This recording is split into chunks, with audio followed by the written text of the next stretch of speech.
বলিউডের ৩ খানের অন্যতম খান তিনি। বলিউড ডাকে মিস্টার পারফেকশনিস্ট নামে। স্ক্রিপ্ট রোল থেকে শুরু করে ছবি তৈরির সব কিছুতেই তার কড়া নজর। পারফেকশনের খিদে তাকে করে তুলেছে অন্যরকম সুপারস্টার।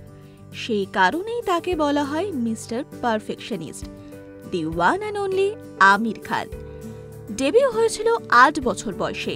ছবির নাম ইয়াদো কি বারাত। ধর্মেন্দ্র, নিতু সিং, জিনাত আমানের মতো স্টারদের সঙ্গে। কিন্তু প্রথম ভালোবাসা লন টেনিস। একসময় মহারাষ্ট্রের রাজ্য স্তরে চ্যাম্পিয়ন প্লেয়ার ছিলেন তিনি। এত বছরের বলিউড ক্যারিয়ারে আমিরকে কখনো কোনো অ্যাওয়ার্ড প্রোগ্রামে দেখা যায়নি। বলিউডের অন্দরমহলের ছবি আর পুরস্কার নিয়ে যে রাজনীতি চলে তা থেকে হাজার ক্রোশ দূরে থাকতেই এই সিদ্ধান্ত।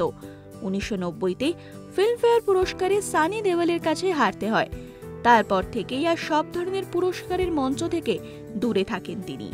তবে পদ্মশ্রী ও পদ্মভূষণ গ্রহণ করেছিলেন। দেশপ্রেমের সিনেমায় বারবার দেখা গিয়েছে তাকে। তিনি বলেন, দেশবোধের স্ক্রিপ্টের প্রতি তার আলাদা টান।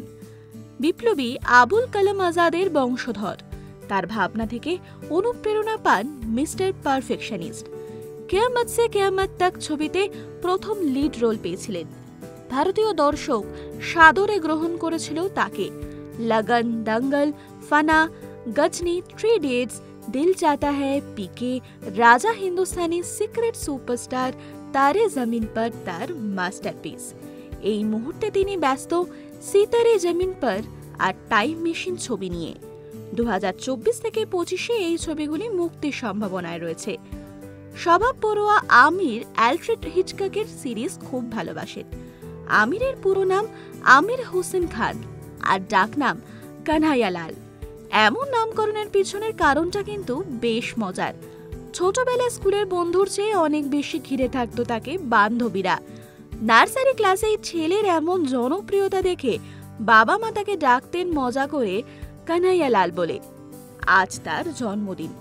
১৯৬৫-র আজকের দিনেই মুম্বাইয়ে জন্ম হয় মিস্টার পারফেকশনিস্ট আমির খানের। তার জন্মদিনে জিও বাংলা জানায় একরাশ শুভেচ্ছা। এরকম আরো অনেক আপডেটসের জন্য অবশ্যই নজর রাখুন আমাদের চ্যানেলে।